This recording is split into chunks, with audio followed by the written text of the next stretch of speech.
بسم اللہ الرحمن الرحیم۔ صدر عارف الوی نے ایک باریک واردات کی ہے، لیکن یہ واردات پکڑی گئی۔ اس سے پھر یہی کہا جا سکتا ہے کہ یہ واردات صدر عارف الوی کی طرف سے موٹے دماغ کے ساتھ کی گئی، اسی لیے تو پکڑی گئی۔ وہ صدر پاکستان ہیں، آج تک ان کی صدر پاکستان ہونے کی آئینی مدت تھی، کل رات کو 12 بجے وہ پوری ہو گئی، لیکن صدر الوی صاحب اب بھی پاکستان کے صدر ہیں۔ آخر کار ایسا کیوں ہے؟ اگر ان کو ہٹایا جانا ہوتا تو وہ اب تک گھر جا چکے ہوتے۔ وہ پی ٹی آئی کا ساتھ دیتے ہوئے نظر آتے رہے، اور یہ بھی کہا جاتا رہا کہ اگر کوئی عمران خان کے ساتھ آخری بندہ کھڑا ہوگا تو وہ صدر عارف الوی ہوگا۔ اور واقعی صدر عارف الوی صاحب عمران خان کے ساتھ کھڑے ہوئے نظر آ رہے ہیں، لیکن اب صرف وہ کھڑے ہوئے نظر آ رہے ہیں، اندر سے وہ عمران خان کے ساتھ ہیں یا نہیں ہیں، عمران خان کے پہلے کی طرح وفادار ہیں یا نہیں ہیں۔ یہ ایک الگ ایشو ہے، یہ ایک الگ بحث ہے۔ بہرحال حقیقت یہ ہے کہ وہ پاکستان کے اب بھی صدر ہیں۔ اگر ان کو گھر بھجوانا ہوتا، قطعی طور پر مشکل نہیں تھا ان کو گھر بھجوانا، ان کے دستخط کے بغیر قانون پاس ہو گیا۔ اس حوالے سے صدر الوی صاحب کس کے ساتھ تھے؟ عمران خان کے ساتھ تھے یا ان کے ساتھ تھے جن کے بارے میں انہوں نے بعد میں بیان دے دیا کہ میں نے تو سائن ہی نہیں کیے، لیکن وہ قانون بن گیا۔ الوی صاحب نے اس موقع پر معافی مانگی تھی، کس سے معافی مانگی تھی؟ عمران خان سے معافی مانگی تھی، اور شاہ محمود قریشی سے، اسد عمر سے۔ اسد عمر تو خیر پی ٹی آئی کے ساتھ رہے ہی نہیں، بہرحال انہوں نے معافی ان لوگوں سے مانگی تھی کہ اگر اس قانون کے تحت کسی کے ساتھ کچھ ہوتا ہے تو میں ان سے معافی مانگتا ہوں۔ لوگوں نے شاید یہ سمجھا تھا کہ جو لوگ اس قانون کی زد میں آئیں گے ان سے عارف الوی صاحب معافی مانگ رہے ہیں، لیکن دراصل وہ معافی عمران خان اور شاہ محمود قریشی سے مانگ رہے تھے، جو فوری طور پر اس قانون کے بعد اس قانون کے دائرے میں آ گئے، اس قانون کے حصار میں آ گئے۔ الوی صاحب کی طرف سے اس پر کسی قسم کا رد عمل ظاہر نہیں کیا گیا، نہ اس کے بعد انہوں نے کوئی بات کی، نہ ہی ایک کورٹ میں گئے۔ لیکن یہ ایک کھلی حقیقت ہے کہ وہ آج بھی صدر ہیں۔ کس طرح سے صدر ہیں؟ باریک واردات انہوں نے کس طرح سے ڈال دی۔ ایسا ہی نظر آتا ہے ان کو گھر بھجوانا کسی بھی طور ناممکن نہیں تھا۔ آپ نے پرویز مشرف کا دور دیکھ لیا، ان دنوں رفیق تارڑ صاحب پاکستان کے صدر تھے، وہ پرویز مشرف کی مرضی سے صدر رہے، لیکن جب پرویز مشرف نے سمجھا کہ ان کو گھر جانا چاہیے، ان کی ابھی آئینی مدت باقی تھی، پرویز مشرف صاحب نے ان کا سامان اٹھایا، کچھ ان کے سر پہ رکھا، کچھ ٹرکوں پر لادا، اور ان کو اسلام آباد سے لاہور روانہ کر دیا۔ وہ کہتے رہے، پیٹتے رہے، چلاتے رہے کہ میں اب بھی آئینی صدر ہوں، اس وقت تک جب تک ان کی آئینی مدت پوری نہیں ہو گئی۔ آج بھی صورتحال آپ کے سامنے ہے کہ جس طرح سے پرویز مشرف بڑے طاقتور تھے، آج بھی جو لوگ پاکستان کو کنٹرول کر رہے ہیں وہ پرویز مشرف سے طاقت میں کسی طور بھی سرے منہ بھی کم نہیں ہیں، بلکہ ہو سکتا ہے کہ ان سے زیادہ ہی پاور میں ہوں۔ ان کے لیے کوئی مشکل نہیں تھا، صدر الوی کے سر پر ان کے گھر کا سامان رکھتے، ان کو جہاز پر سوار کرواتے اور ان کو کراچی پہنچا دیتے، یا ایوان صدر کے قریب ہی کہیں ان کو کسی کٹھیا میں بھجوا دیتے۔ لیکن حقیقت یہ ہے کہ الوی صاحب آج بھی پاکستان کے صدر ہیں۔ اس میں بھی کسی شک و شبہ کی گنجائش نہیں ہے کہ آئینی طور پر ان کو ہٹایا نہیں جا سکتا تھا، اور اس وقت تک انہوں نے پاکستان کا صدر رہنا تھا اور رہیں گے جب تک انتخابات نہیں ہو جاتے، اسمبلیاں مارز وجود میں نہیں آ جاتی اور الیکٹورل کالج مکمل نہیں ہو جاتا۔ لیکن یہ بات تو آئین کی ہے، باقی پاکستان میں آئین اور قانون کے مطابق کیا سارا کچھ ہو رہا ہے، صرف اسی حوالے سے کہ صدر الوی صاحب پاکستان کے اس وقت تک صدر رہیں گے، اس پر آئین کے مطابق عمل ہوتا ہوا نظر آ رہا ہے۔ باقی صدر الوی صاحب اگر سبکدوش ہو جاتے یا ان کو گھر بھجوا دیا جاتا تو پھر صادق سنجرانی صاحب نے پاکستان کا قائم مقام صدر بننا تھا۔ ان کا تو یوں سمجھ لیں کہ ایک طرح سے گلستان اجڑ گیا، حالانکہ وہ چیئرمین سینٹ ہیں، یہ بھی کوئی چھوٹی سیٹ نہیں ہے، لیکن جب ان کو یہ کہا گیا کہ آپ نگران وزیر اعظم بننے کے لیے تیار رہیں، اور پھر ان کو میسج بھیجا گیا کہ نگران وزیر اعظم نہیں بلکہ آپ کو تو ہم نے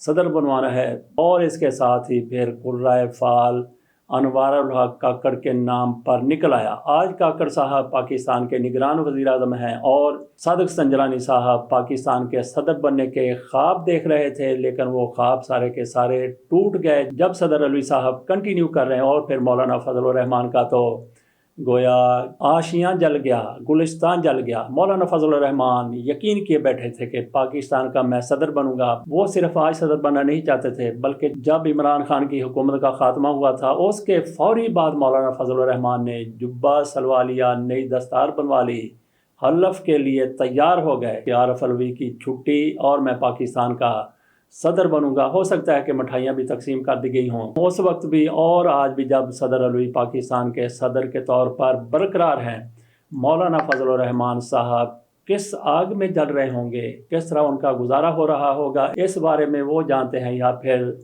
ان کا اللہ جانتا ہے۔ بات ہم نے کی صدر الوی کی باریک واردات کی جو انہوں نے موٹے ذہن سے تیار کی تھی، جس کا سب کو پتہ چل گیا اور سب سے پہلے پی ٹی آئی کو پتہ چلا ہے، اور پی ٹی آئی کا شدید رد عمل بھی براہ راست نہیں وہ سامنے آ گیا ہے۔ ان کی طرف سے کیا کہا گیا ہے ذرا ملاحظہ کیجئے۔ صدر مملکت ملک میں بلا تاخیر عام انتخابات کی تاریخ کا اعلان کریں۔ صدر نے انتخابات کی تاریخ کا اعلان نہ کیا تو آئین کی بے حرمتی ہوگی، عوام کے آئینی اور دستوری حقوق کی پامالی کے ذمہ دار ہوں گے۔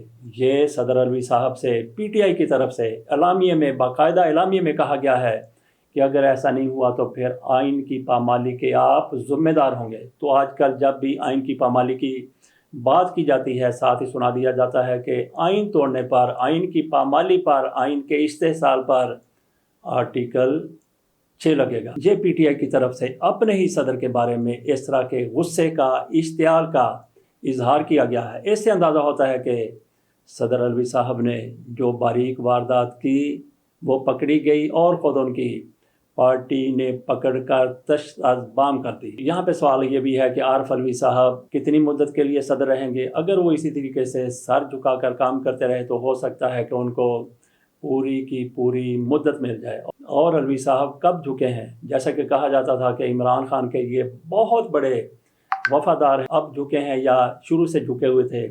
کئی معاملات میں انہوں نے کھل کر عمران خان کی حمایت کی، تو وہ بھی ہو سکتا ہے کہ ڈرامے بازی ہو، ادروائز تو ان کے پاس اختیار ہے کہ عمران خان کی سزا، وہ جس طریقے سے انہوں نے پورے پاکستان کے قیدیوں کی سزا میں 6 ماہ کی کمی کر دی، اسی طریقے سے عمران خان کی وہ مکمل طور پر 3 سال کی سزا ختم کر سکتے ہیں، لیکن اس کے لیے بڑا دل چاہیے، بڑا گردہ چاہیے، بڑی جرت چاہیے، بڑی بہادری چاہیے۔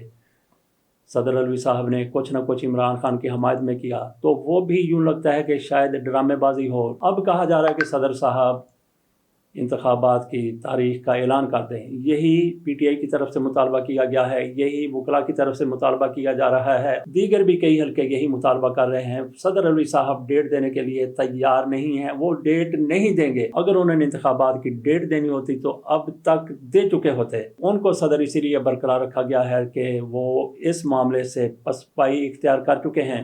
تو باقی صدر الوی صاحب اگر انتخابات کی ڈیٹ دے دیتے ہیں تو پھر بھی اس پر عمل درآمد کس نے کرنا تھا؟ اس پر عمل درآمد الیکشن کمیشن کی طرف سے کیا جانا تھا، اور الیکشن کمیشن واضح طور پر یہ اعلان کر چکا ہے کہ اگر کہیں سے انتخابات کی ڈیٹ آ بھی جاتی ہے تو ہم اس کو خود ایڈجسٹ کریں گے، خود اکاموڈیٹ کریں گے، یہ الیکشن کمیشن کی طرف سے کہا گیا ہے۔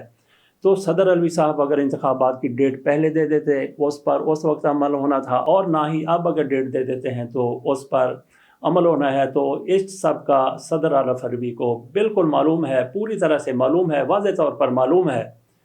تو اس لیے انہوں نے پھر جانا کہ میرے کہے کو کس نے ماننا ہے، کیوں نہ میں اس معاملے سے دور ہی رہوں، جس سے پاکستان کو چلانے والی اصل قوتوں کے ساتھ کسی قسم کی مس انڈرسٹینڈنگ بھی نہیں ہوگی۔ مس انڈرسٹینڈنگ سے کیا کیا نقصان ہو سکتے ہیں، اور اگر آپ مسئلے سے کام لیتے ہیں تو پھر آپ کو کچھ نہ کچھ نہیں بلکہ بہت بڑا فائدہ ہو سکتا ہے۔ فائدہ اگر نہ بھی ہو، جو کچھ باقی لوگوں کے ساتھ ہو رہا ہے، جو کچھ عمران خان کے ساتھ ہو رہا ہے، پی ٹی آئی کے دیگر لوگوں کے ساتھ ہو رہا ہے، تو الوی صاحب بھی ہو سکتا ہے کہ کل اٹک جیل کی ایک کوٹھڑی میں عمران خان بیٹھے ہیں، دوسری میں یہ بیٹھے ہوتے ہیں۔ عمران خان کا قیدی نمبر 804 ہے تو ان کا قیدی نمبر 805 ہوتا۔